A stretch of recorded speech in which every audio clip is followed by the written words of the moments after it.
Hi there, Vicky here.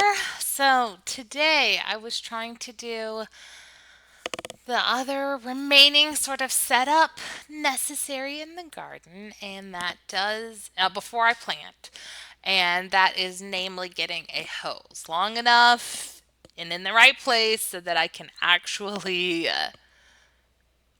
water the plants, right? It's going to be hard to have a garden without water. So I got this cord management box.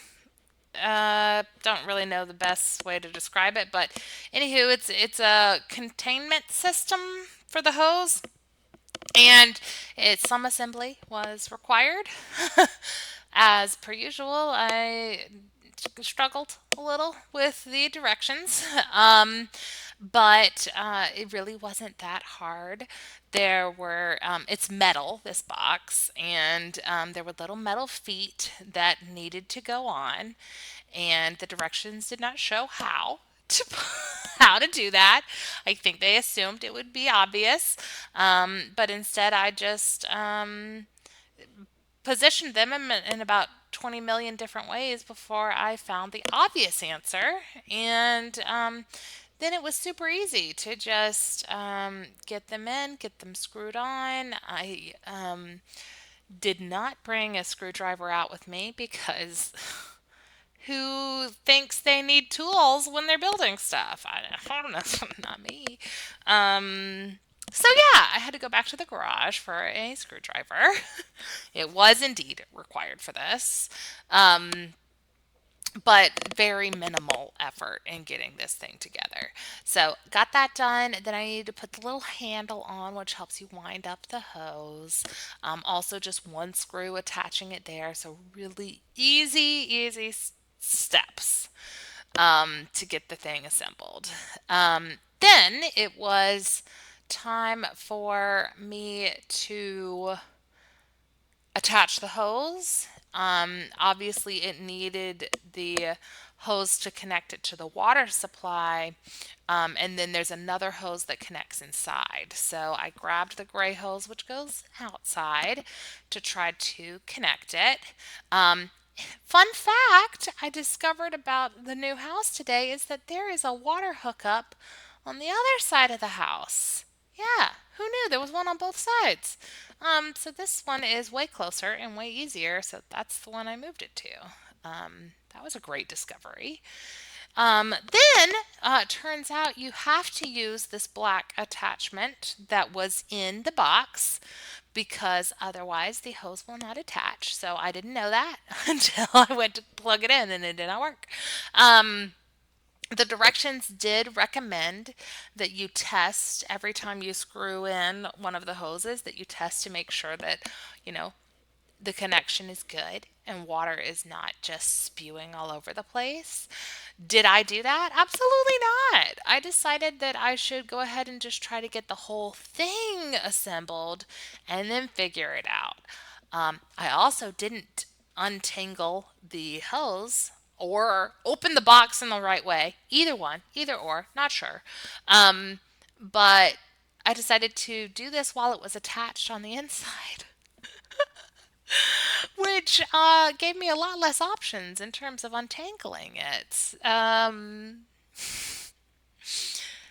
Not my finest moment. I'm confident this cost me time. There had to have been a better, easier way to do this. However, I am excited about the hose that I got. So, this hose is very lightweight. As you can see, immediate water issue. I had to troubleshoot that. Obviously, that wasn't working quite right. And now everything's super wet. But anywho, back to the hose. So, very excited about the hose that I got. It is incredibly lightweight. It is also 100 feet, which is more than I need to be able to water every single plant that I got in the back and the front yards. So thrilled about that.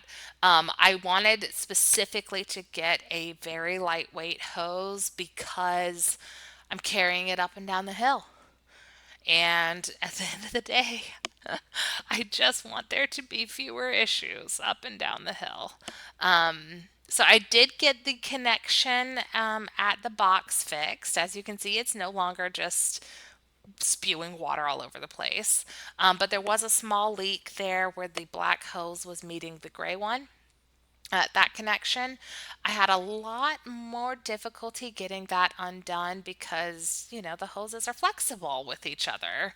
So tried to do a little problem solving to figure out. Whoa, excuse me. Um, to figure out how to get that disconnected so that I could properly tighten it. I did not pick the right tool for this, by the way. Um, I picked pliers. Pliers might be what that is. I don't know, but they weren't quite big enough to go all the way around the connector bit. So anywho, did I make it work? Yes, but it was not ideal. So glad I got that situated, made that work. Um, and then I decided to move my um, brain, my container that I planted last week up on the hill into its sort of final resting spot because it desperately needed water. And now that I have the hose hooked up, right, like I can absolutely water it.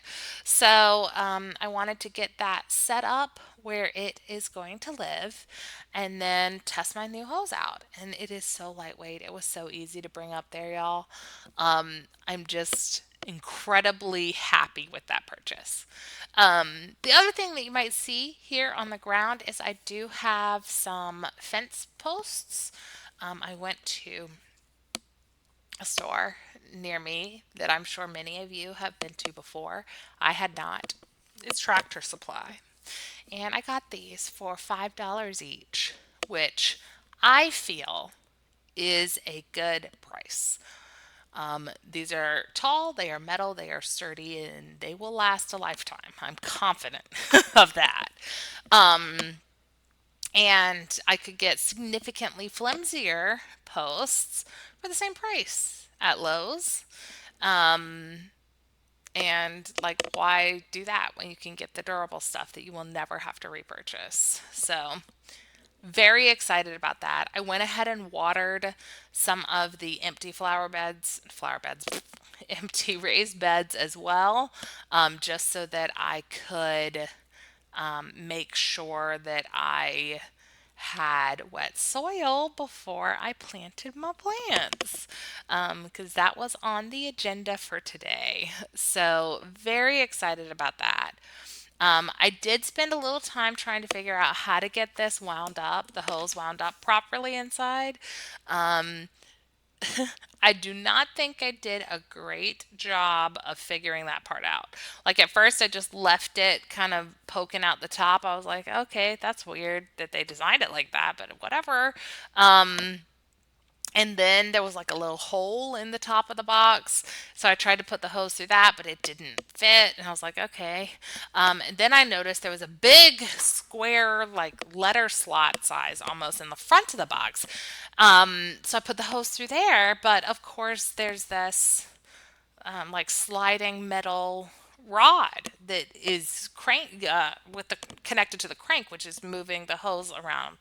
Um, and by putting the hose just willy nilly through the letter slot opening, it clogged that up. So that didn't work. And then I noticed the crank had a circular feed path designated spot, which is where the hose was supposed to go through. So, like, fourth time's the charm on that. I finally got it all put away the way it was supposed to be.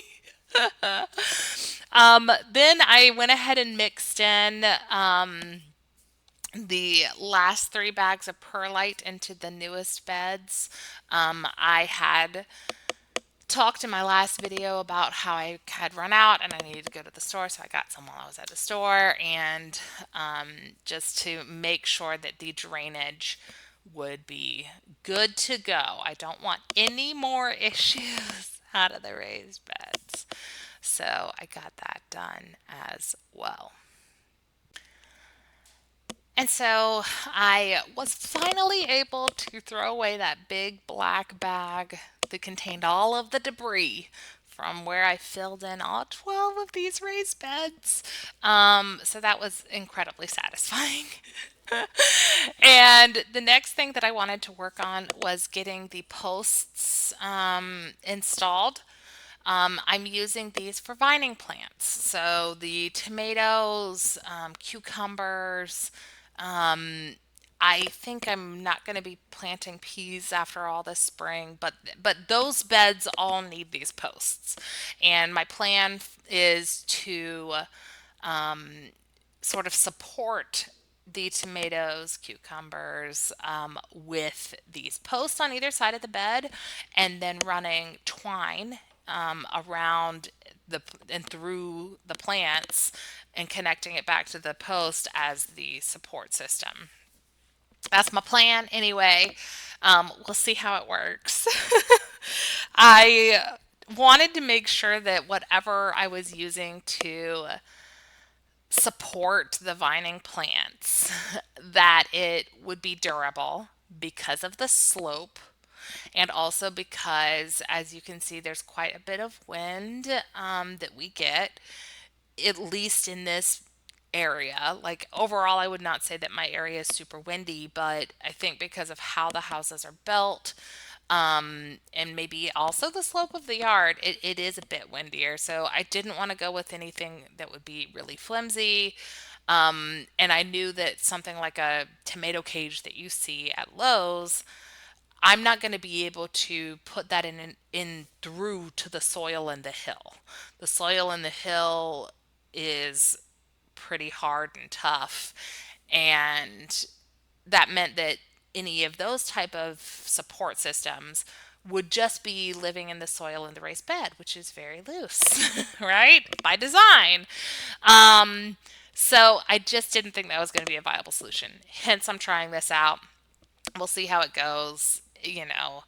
Maybe next year I can work on something else, but I think this will get the job done. Now, what I did not buy was the tool that you use to install these posts. So I tried with myself, and I tried with a mallet, and that didn't work. So then I took the post hole digger, and I tried to do that, but the soil was really not appreciating being dug out to make a hole for this. So spouse came out and he also tried to install the fence post with a mallet, and that did not work. I also went inside and I had gotten a 20-pound weight and I tried to use the 20-pound weight as like, essentially a big old hammer. And that didn't work either. So I think we are going to have to just either borrow or purchase the tool for installing fence posts. Because yeah, what we have available wasn't cutting it. And I did try several things because I hate buying something for a one-time use, but that's just kind of where we are at the moment. So, wish me luck, and until next time, bye.